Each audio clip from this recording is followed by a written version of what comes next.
John Ward had been living a peaceful life in the small town of Hillswick with his 13-year-old daughter, Lily. Their tranquil existence was shattered when Lily tearfully confessed a horrifying secret. A man they both trusted, a man who was John's best friend, had been secretly preying on Lily's innocence. Paul Andrews was his name, an affable man with a charm that could win anyone over. To the community, he was a jovial mechanic, always ready to lend a helping hand. To John, he was a companion of long fishing trips and late-night beer conversations. But behind this facade was a malevolent creature that no one could have suspected. One day, John had returned home from work when he found Lily. At first, John thought nothing of it, but then, through her door, he heard sobbing. He quickly put his things away and headed to her room. He lightly knocked on the door and entered, finding Lily in her bed. He greeted her and had her get out of bed and come to the kitchen to talk. "Dad," she had started, her voice just above a whisper. She sat across from him at the kitchen table, her hands clasped tightly in her lap. There was an unusual seriousness about her, a deep-seated fear that made John's heart clench. "Lily, what's wrong?" John asked, his voice laced with concern. "Dad, it's about Paul." She hesitated, her eyes darting around the room as if trying to find an escape from the words she was about to utter. John felt a knot forming in his stomach. "What about Paul, sweetheart?" he encouraged gently, and then it all poured out. Lily spoke of the moments when Paul's friendly gestures had morphed into unsolicited touches, his prying eyes taking on a predatory gleam. She told him about the insidious games Paul played, how he'd exploit their trust and shroud his hideous actions under the guise of affection. Her words sent a jolt through John's body. He felt as if he was plummeting into an abyss of revulsion and disbelief.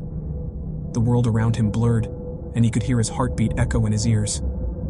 A sense of rage, stronger than anything he had ever felt, surged within him. His best friend, a man he had trusted implicitly, had been hurting his innocent little girl. The chilling revelation was a brutal blow, tearing apart the trust and camaraderie he had built with Paul over the years. The disgust he felt towards Paul was immeasurable, and he resolved that he would make him pay for his monstrous acts. It was this resolution that had led him to the grim plan he was about to execute, a father's deadly vow of vengeance. John felt his insides churn as he listened to Lily's sobs, each word making his heart plummet further into an abyss of despair. Betrayal, anger, guilt, an inferno of emotions engulfed him. He clenched his fists so tightly the knuckles turned white. His mind oscillated between involving the authorities and taking matters into his own hands. But deep down, he knew what he was going to do. On a cold, gloomy Tuesday, John invited Paul over for some drinks, a guise he'd carefully planned. The house was eerily quiet, Lily safely at a sleepover. "Hey, Paul," John said, greeting his friend at the door, his voice steady and calm, belying the fury within. As they sank into the worn leather couch, John poured them a couple of stiff drinks. They exchanged mundane pleasantries, the atmosphere thick with tension, at least from John's perspective. "Hey, remember when we used to play cops and robbers as kids?"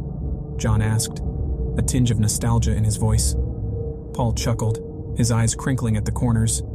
"Yeah, I remember those handcuffs you'd made out of your mom's old belts." "Right. I have something similar here," John said, pulling out a pair of gleaming steel handcuffs from behind the couch. "They're not a joke, though, real police stuff. Want to try them on?" Paul, a little taken aback, hesitated before he laughed. "Sure, for old time's sake, why not?" John handed him the cuffs, and Paul, with a grin, locked them around his wrists. As he did, John's heart pounded with a deadly rhythm, a crescendo that echoed the truth he had come to accept. Suddenly, the room's demeanor shifted. John stood up, his expression turned into a mask of cold fury. "Do you know why I invited you over, Paul?" he asked, his voice icy. Paul looked up, a hint of fear creeping into his eyes. "John, what's this all about?" "Lily."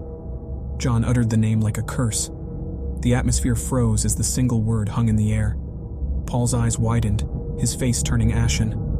John reached behind the couch, pulling out a wooden baseball bat, the one they used to play with in the old days. Now, its purpose was far more sinister. "John, wait," Paul stammered. I can explain." "Explain?" John roared, his rage echoing in the silent room. "There's no explanation for what you've done, you sick bastard."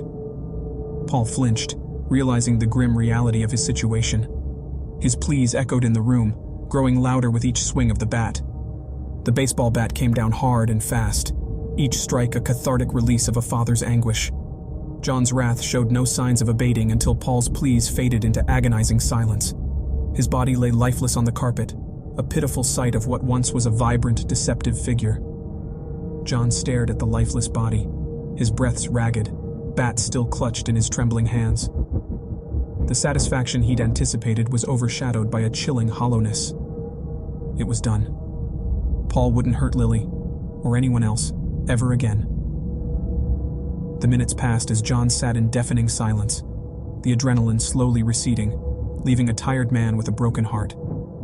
He placed the bat on the ground, the instrument of his revenge now just an object in a gruesome tableau. Picking up the phone, he dialed the number he'd known since childhood. "Sheriff Thompson," he said, his voice drained of all emotion. "I need you to come over ... IT quote S Paul." When Sheriff Thompson arrived, John told him everything. The betrayal, Lily's confession, his vengeful plan.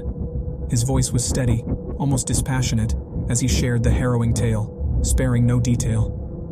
Thompson listened, his stern face revealing nothing. When John finished, the sheriff sighed, a heavy sound laden with regret. "There's a process, John," he said finally, his eyes cold. "A system in place for monsters like him." John nodded, his face set in a hard line. "I understand, Sheriff. I'm ready to face the consequences." In the aftermath, the news spread through the town like wildfire. The jovial mechanic's dark secrets were laid bare. A father's terrible revenge became a somber legend, a horrific reminder of the darkness that can lurk in the hearts of those we trust. John Ward was tried for his crime. The courtroom was filled with mixed emotions. Some saw him as a villain, others as a hero. Lily, now under her aunt's care, had to bear the weight of her trauma and her father's subsequent actions. The judge, an old man with weary eyes, looked down at John. "What you did, the law can't condone it. You took the law into your own hands." John nodded, accepting his fate. "I know, Your Honor, but I couldn't stand by and do nothing. I had to protect my Lily." In the end, John was sentenced to prison, his act of revenge having dire consequences. But even as he was led away, there was a certain resolve in his eyes, a tragic sense of satisfaction. He had paid a terrible price for his vengeance, but he had ensured that his daughter would never fall prey to the monster who had been his best friend.